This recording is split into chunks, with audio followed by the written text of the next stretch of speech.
أعوذ بالله من الشيطان الرجيم بسم الله الرحمن الرحيم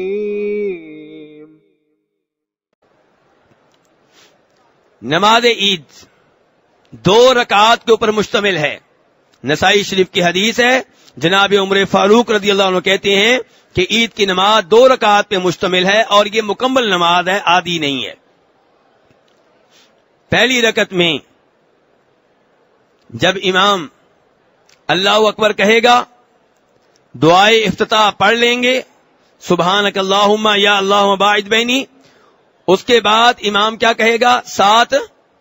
7 تکبیریں کہے گا۔ پہلی رکعت میں قرات سے پہلے، سورہ فاتحہ سے پہلے کتنی تکبیریں ہوں گی؟ 7۔ اور دوسری رکعت میں قرات سے پہلے، سورہ فاتحہ سے پہلے کتنی تکبیریں ہوں گی؟ 5۔ دلیل کیا ہے؟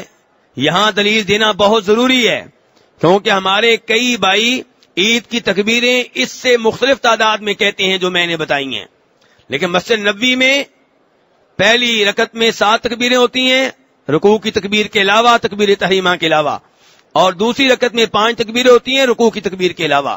دلیل کیا ہے؟ 2 حدیثیں ہیں اس معاملے میں۔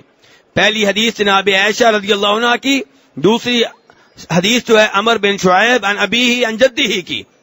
دونوں حدیثوں کا خلاصہ یہ ہے، دونوں ابو داؤد میں آتی ہیں، دونوں درست ہیں کہ نبی علیہ الصلوۃ والسلام پہلی رکعت میں 7 تکبیریں کہتے تھے، دوسری رکعت میں 5 تکبیریں کہتے تھے رکوع کی تکبیرات کے علاوہ۔ پہلی رکعت میں سورہ فاتحہ کے بعد سنت طریقہ یہ ہے کہ کون سی سورت پڑھی جائے؟ هل اتاک سبح اسم ربک الاعلی، اور دوسری رکعت میں کون سی پڑھی جائے؟ هل اتاک حدیث الغاشیہ۔ یہ سنت ہے نبی علیہ الصلوۃ والسلام کی۔ اور آپ کی سنت یہ ہے کہ عید کے موقع پہ پہلے نماز ادا کی جائے گی، بعد میں خطبہ عید ہوگا۔ خطبہ عید میں نبی علیہ الصلوۃ والسلام وعظ و نصیحت کرتے، لوگوں کو دین کے مسائل سمجھاتے، اور آپ خطبہ عید سے پہلے یہ اعلان کرتے، ابو داؤد شریف کی حدیث ہے کہ اب خطبہ ہوگا، جو خطبہ سننا چاہے سنے، جو نہ سننا چاہے جا سکتا ہے۔ تو نماز عید ضروری ہے، خطبہ عید ضروری نہیں ہے، لیکن خطبہ عید میں شور کرنا کتنا ثواب ملے گا اس کے اوپر؟ جی، خطبہ عید سننا تو ضروری نہیں ہے، لیکن جب نہیں سننا تو شور شرابہ کریں، دوسروں کو بھی نہ سننے دیں، اس کا کتنا ثواب ملے گا؟